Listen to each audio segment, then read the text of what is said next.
What up, fellow gamer chads?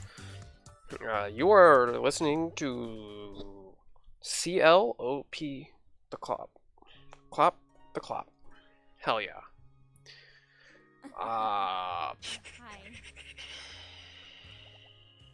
Don't know who we're talking to this week. I don't have thumbnails made yet. That's okay. Let's talk to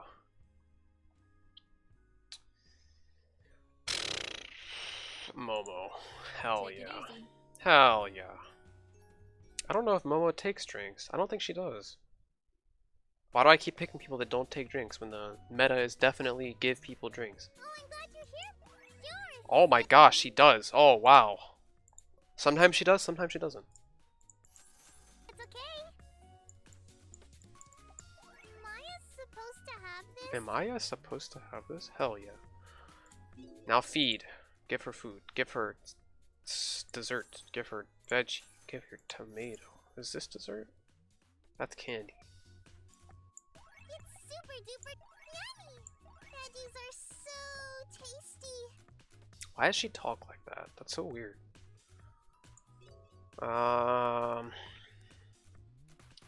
It's only 9:24. I've been recording Dead by Daylight for the past hour or so. And I don't know if I won any of them. I think I won like once. Maybe? I don't know if I did or not. I don't think I'm capable of winning on camera. Who can say for sure though? All I know is that I tried to talk about stuff and I could never get in the headspace to do so. But everything is gonna change now that I'm in Huniepop. I am practiced in talking here, so we'll just see if I won't be able to get on a topic this time. I wanted to talk about capitalism, but I feel like that's pretty head-ass of me. I shouldn't talk about things I don't know much about, and I think that's a pretty common sentiment, like a pretty common idea. Like, duh, you shouldn't talk about things you don't know about. But I think people do it anyway. It's like, just like, whatever, I don't care. I'll just talk about whatever I want to talk about. Because who is going to stop me? Who is going to check me? And make sure that I am fact-checked.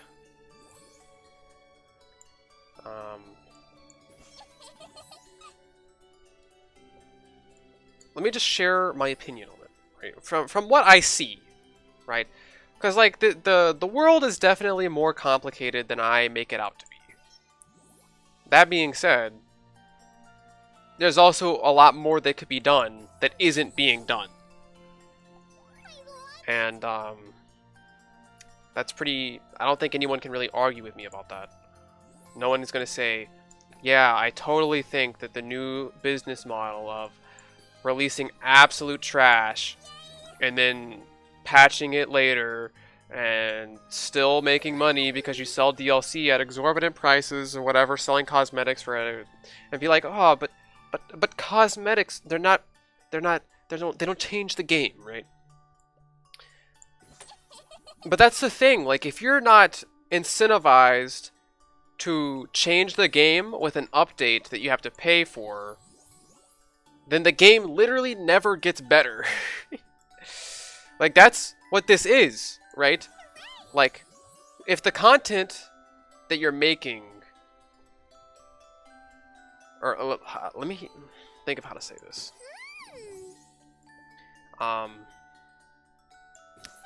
If what you are making doesn't change the gameplay, but it still makes money, then you're being incentivized to basically waste my time. Like, I hope you see where I'm coming from here. Like, if you are releasing something that doesn't make the game better, then, and you're doing it because it makes money, then you're not doing it out of care for your game, you're doing it out of care for money. And that's like the whole issue with this like whole capitalism thing. For me, it's just what I've noticed is that people say it's a good, or it being capitalism is good because it promotes like competition, which makes product better.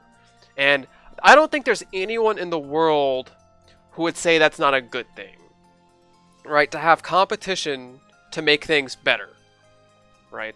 So when we were in history class and they told us, oh, these mega farms are overtaking the smaller farmers, right? But they're making more food for cheaper, right? Who can complain about that? Like, just because some people are not allowed to be farmers anymore doesn't mean that everyone has to cry because there's more food to go around and it's cheaper. So in general, more people are getting things out of the system, right?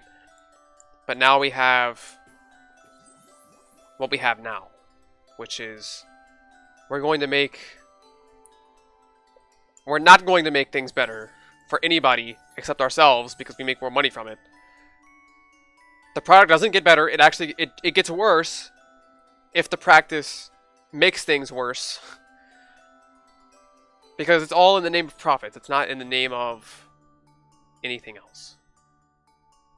Which is problematic. I don't like saying problematic. I think that's what people on Twitter say to sound like they have a large brain. But it is an issue for me, if I'm honest.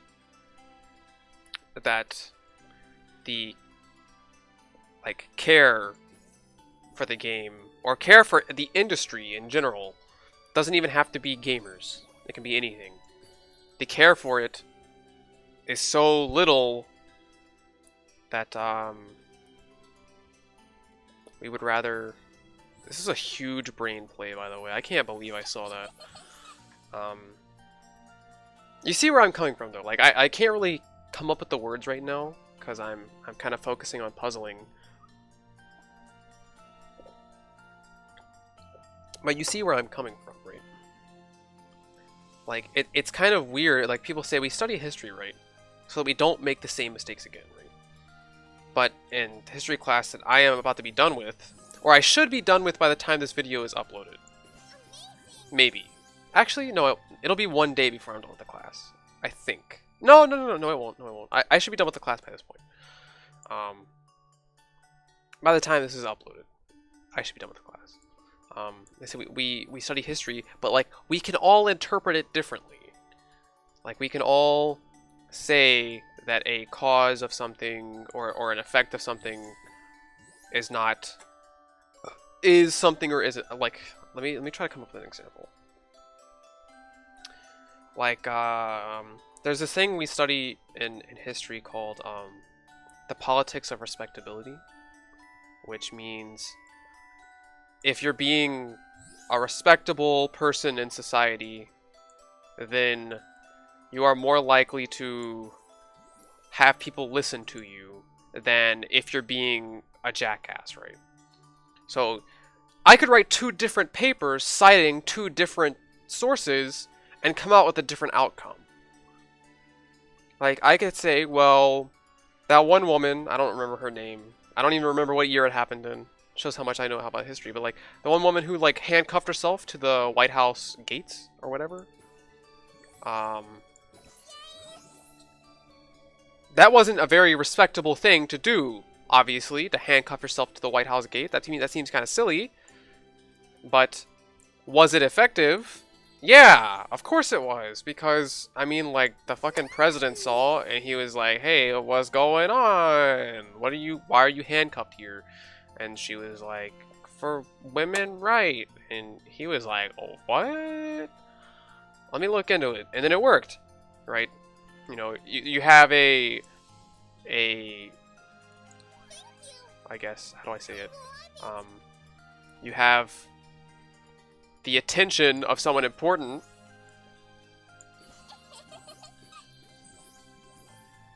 as a result of being not respectable, right? And then, yo, what's up? Hi, how's it going? I'm talking about capitalism. Yeah. For the fans. For the boys. The fans. No. Probably. Probably more haters than fans. I forget where I was at. You take someone like this is one of the sources we cite. Like when we write essays about the subject, is that we say, well, that wasn't very effective, or we have one situation that was effective, but then we have like Jackie Robinson or something, like the poster child for politics of respectability, and it was successful at integrating the league, or so they say. And you can cite two different things and get two different outcomes. So it's hard for me to say that one thing was more effective, or it's hard for. Back to the original point is that you study it so that you don't make the same mistakes again, but like you have conflicting sources that say different things, basically. I don't know how to explain it more than that.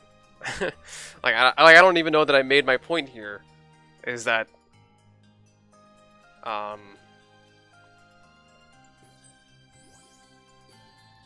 you can say we study it so that we don't make the same mistakes again, but like saying the word studying is kind of like a not very good way of, like, you can't just study it. Like, what are you studying? The effects of it? I mean, we don't even know the effects of it. We just know what we think about the effects of it, I guess. Which is why it is a humanities class, I guess. Or it's in the humanities department at school, because it's not like a concrete science. What?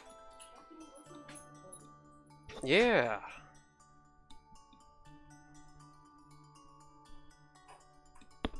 You're gonna close the door, right? So that I can yell about politics of respectability, right? Only one.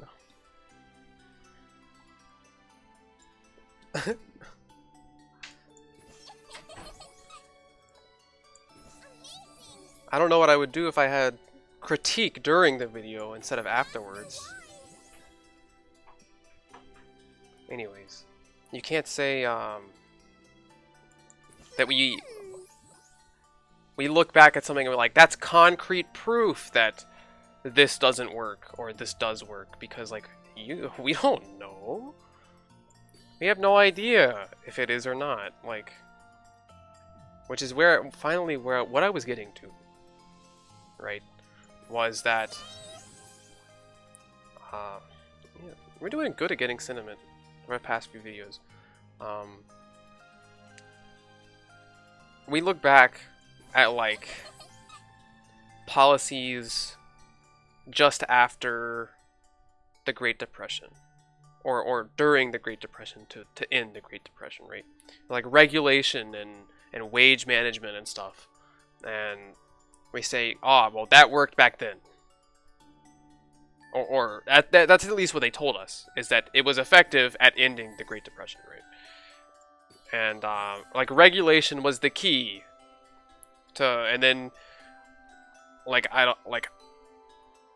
and then we had, just after the Depression, we had like what some people would call the golden age of America. And that's during a time of regulation, right? So like, and then afterwards, just after that, there's like a small downturn in the economy, and then we go back to saying that no regulations are better. And now we're here in this gamer society where we have to deal with games not being good for the sake of money, despite the whole reason we do this to start with being, or the reason we do this and this being like capitalism, is because it's supposed to make products better, right? The competition makes it better, right? But like, the whole reason we're doing it is not effective right now. Now, what does that mean? I mean, all I'm saying is that currently it's not a very effective strategy at getting people in this industry, like gaming and whatnot, to do what we want, to change in the way for the better that we want it to.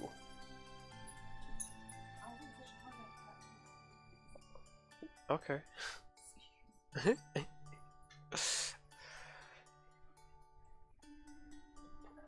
It is not changing in the way that we want for the better in general.